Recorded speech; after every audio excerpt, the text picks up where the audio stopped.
La légende Huron du capteur de rêves. Il y a bien longtemps, lorsque le monde était encore jeune, dans un village autochtone, un Amérindien dormait avec ses frères et ses sœurs dans la maison longue.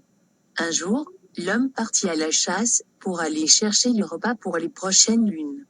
Il partit loin, afin de trouver un orignal s'abreuvant d'eau de source pure coulant de la montagne. Il traversa rivière et fleuve avec courage et détermination, sans apercevoir de chevreuil ni d'orignaux dans les environs.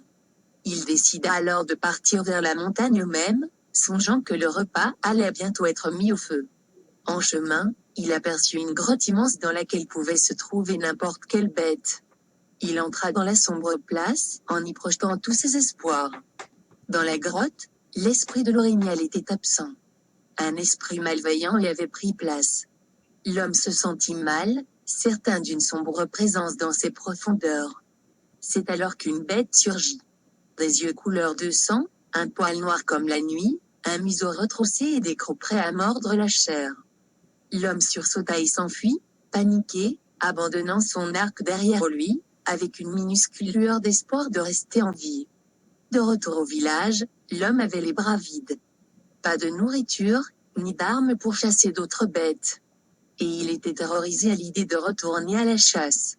Le soir même, il n'arriva pas à trouver le sommeil.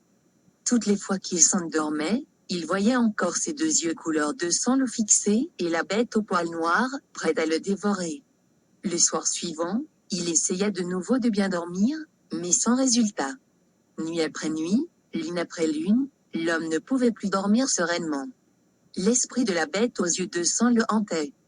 Plusieurs soleils passaient et rien ne changeait. Une nuit, l'homme se leva après un cauchemar. Il sortit du village et partit vers la forêt. Mais, exténué, il s'endormit sur le sol couvert de branchages. Le lendemain à l'aube, l'homme se réveilla impressionné, il n'avait fait aucun cauchemar. Il leva les yeux et aperçut une toile d'araignée où perlait la rosée du matin. Depuis, l'homme s'endormit toujours près de la toile qui, au matin, s'illuminait des rayons du soleil. Dans la culture amérindienne, un capteur de rêve ou attrapeur de rêve est un objet artisanal ojibwe appelé azuba catching composé d'un anneau, généralement en saule, et d'un filet lâche. Les décorations qui le composent sont différentes pour chaque capteur de rêve. Selon une croyance populaire, le capteur de rêve est censé empêcher les mauvais rêves d'envahir le sommeil de son détenteur. Agissant comme un filtre, il conserve les belles images de la nuit et brouille les mauvaises aux premières lueurs du jour. De nos jours, les capteurs de rêve sont accrochés sur le bord de la fenêtre, là où le soleil se lève, afin que la lumière du jour puisse détruire les mauvais rêves qui se sont installés dans les perles de la toile. Des millions de personnes aujourd'hui utilisent un capteur de rêve pour les aider à contrer les cauchemars. Le capteur de rêve doit être donné par l'artisan, sans être touché par une autre personne, ou bien la première personne qui touche l'attrapeur sera le nouveau propriétaire de celui-ci.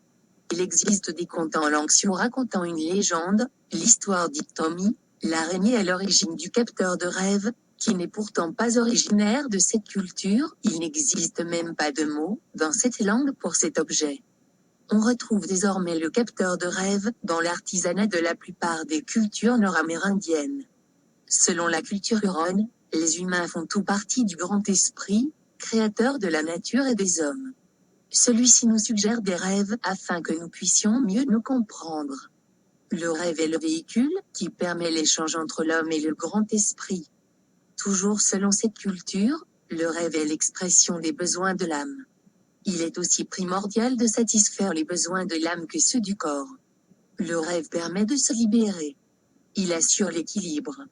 Si on écoutait la démarche que les rêves nous proposent, on comprendrait beaucoup mieux les besoins de l'âme.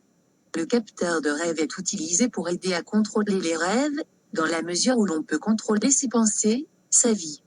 À l'origine, il était destiné aux enfants qui faisaient de mauvais rêves. Il s'agit d'un petit cerceau fait d'une branche d'arbre.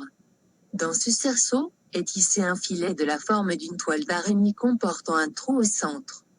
Pendant la nuit, les mauvais rêves resteront pris dans le filet, pour être brûlés par les premières lueurs du jour.